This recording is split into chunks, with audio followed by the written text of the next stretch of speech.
Hello everyone, my name is Lazy Friday Studio and today I'm going to be teaching you how to, in Godot 4.2, read a JSON file. So I've just gone ahead and made some temporary, well, I say temporary, but just some fake JSON files with some names spaced out as a object, which has an array called names, and then inside that just a bunch of names, as well as sizes, which is the same thing, an array with a name and a weight. The weight is just for a weighting of how many times you want to choose these. And it's very straightforward like that. So I've just created a very basic scene called base, and I'm going to create a script called whatever you want to call it. But for me, I've just called it get name and size. So all this script will do is grab the name and the size from a JSON folder inside data. So the first thing that we want to do is we kind of want to just grab the paths to these files. So in this case, we want to kind of just create global consts. Or in this case, we can just create a const, let's say file name for size. Well, actually, we don't want file name, we want file path name that. And in this, thankfully, AI is doing somewhat of a good job at trying to figure out what I'm doing. In this case, I've got the path, which is data, and then inside that, names.json. So in this case, it's just going to be res data, like that, slash, we want to do, because we're doing names, we'll do names.json. And then we want to do the same thing, file path, and we'll do sizes equals, and then it autofills it for us. So this is the two things that we'll be using constantly throughout the project, well, rather throughout this tutorial. And simply put, I'm going to grab a name and a size and print that to the console, but in your case, you can do it forever you want. So what we'll want is let's say, we'll create a new function called, let's say, get size. And this will just take in, well, in this case, nothing. We don't need it to take in anything because we have them all as globals, but it will return a string. So in this case, we want to grab we want to create a variable, let's call it size, and it's simply size, and it's going to equal a string. We're going to default it to nothing we don't need it to be anything. And then we're going to have two things. We want to have just, it returns something. So for now, size. So it doesn't actually do anything. We call this and it's just going to return an empty string. We're also going to do the same thing for name. So these are the two functions that we'll be working with. We will then also have another lovely function called ready, which will run these two functions here and then post those to the console. So we can just print get name, and we can do the same thing for get size. What this will do is just literally grab these two and print them out. The function signature doesn't match the parent. Parent signature is get name. Well, I'm not sure why that is a thing, but we'll get name file. Yep, thank you. So we're going to do that because it was shadowing a file.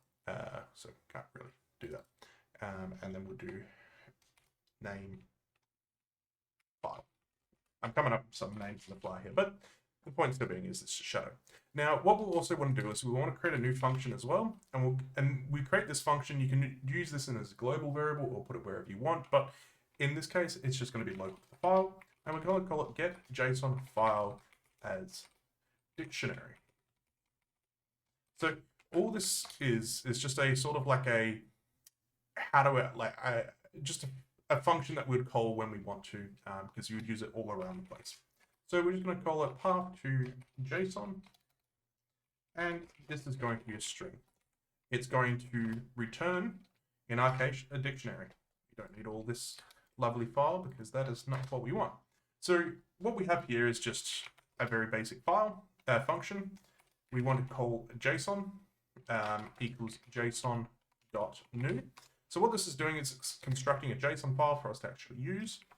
We want to then go file, create a new variable called file content, and this is the actual content of the file that we're reading. Ooh, can't spell.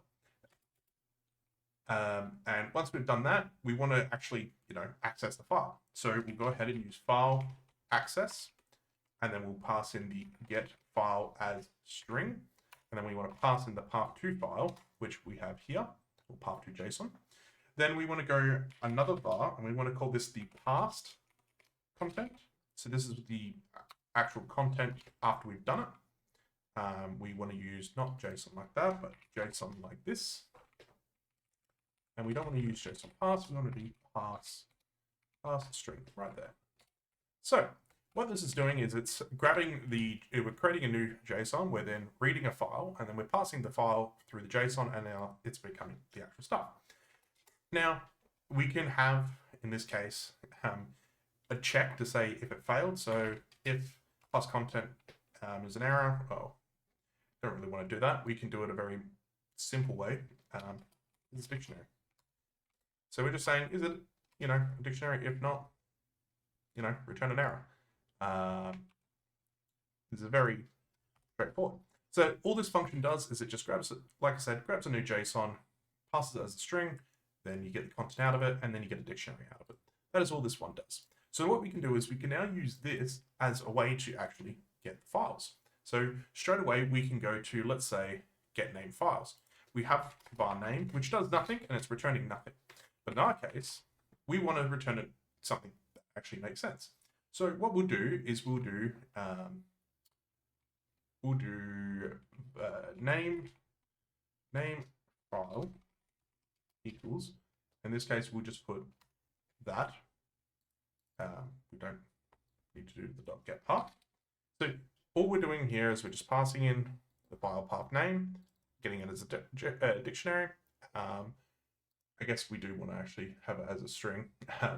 So what we'll do here is we'll just create a new variable and we'll call it var names with an S at the end. So now this is just giving us a dictionary of names. Name file hasn't actually done anything. And then what we want to do is, I guess we want to pick random from the dictionary. So we can just do name file equals names dot file dot get. Well, in that case, I guess we want to pick random. So we want to, because it's a dictionary has a key. In our case, it's names. And then what we want to do is go ahead and go, I guess, pick random. It's the most basic thing. So what I would do is we'll grab a list of names in the dictionary, and then it'll just pick a random one, and then it will return that. So all in all this is doing is it's going through this JSON file of names here, returning whatever name we want, or whatever name it gets, and then printing it for us, because we'll be calling this already. And we can do the same technique for sizes, but sizes is a little bit different. Sizes has an array of objects with name and weight. Now, the reason why I'm doing this is I found this quite annoying when I was trying to figure it out, was it was very hard to find a good tutorial on it. So what is the weighting? The weighting's there just for simply doing weighted listing. So say you have two objects, one with a weight of 50 and one with weight of 100.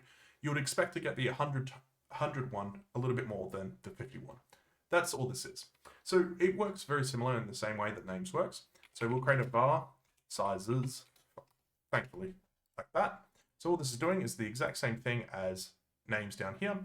In this case, sizes is not what we want, because what we want to do is we want to create a array, I guess. So we want to create this array simply, array equals system, say system, sizes, file sizes. So what this is doing is it's grabbing from the sizes file, which is this as a dictionary. It's grabbing the sizes from this, and it's creating an object for us to interact with. In this case, what we want to do is we want to do var, or we want to do a for loop. We essentially want to loop through this and create our own. There's most probably better ways of doing this, but for me, this is just the most simplistic way we can do. So we can do size info in sizes array like that. Oh, we don't need all that extra. What we can say is in this loop, we want to create a weight. So a weight equals, call it init. We'll pass in the size info, and we'll look for, I guess, we'll look for a .get. So we're just getting a file at this point. And inside that, we'll pass in what we want. So we want weight and the default to be, let's say, 1, because we want to always at least have 1 if it doesn't find weight. So this is what this part is. So we're just creating an int with weight as the variable. So what I'm doing now is I'm running a for loop within the for loop. So for every single weight in, I guess, the array, we want to just run a for loop against that. So in this case, we want to have another variable, and we'll call this, let's call this a var, we'll call it weighted list. It's not going to be a list, it's going to be an array like that anyway. And we're not going to do this. In the weighted array, or weighted list, we're just going to append, and we're going to grab this pretty much exactly what I put here. The size info, grabbing the size info in the loop, and we want to grab the name. So we're just putting the name like that, and by default, let's just make it tiny. So it's going to loop through this, it's going to add all of these to an array and then pick one from it. So it's not the most efficient to do it on a rapid, like all the time, but sometimes it's all right to do it in a one-off state. So what this has done is it's just created a massive list for us to actually choose randomly from. Not going to be 100% perfect, and I'm sure there is plenty of other ways of doing it, but for now, I'm just doing the most basic way for getting you started. So what we're doing here is we're just, making sure it's actually above 0, so the weighted amount is there. And then what we're doing is size, pick, random, same as we did with name, and then just returning size. So all this has done is it's just grabbing a random file from here, a random name, size, and then giving us the name, and it's going to print that name. Now, we could also print more information if we really wanted to based on these JSONs. You can add as many things as you want. You could do first name, last name, you could do date of birth, all that type of stuff in a JSON file and then read it. Then once you've gone to that stage, we can have a look, add the file or the script, and then just click run. Cool. Use the current. And you can see there it's chosen Julian's point, and it's huge. We can do that again, Jubilee Hope, huge.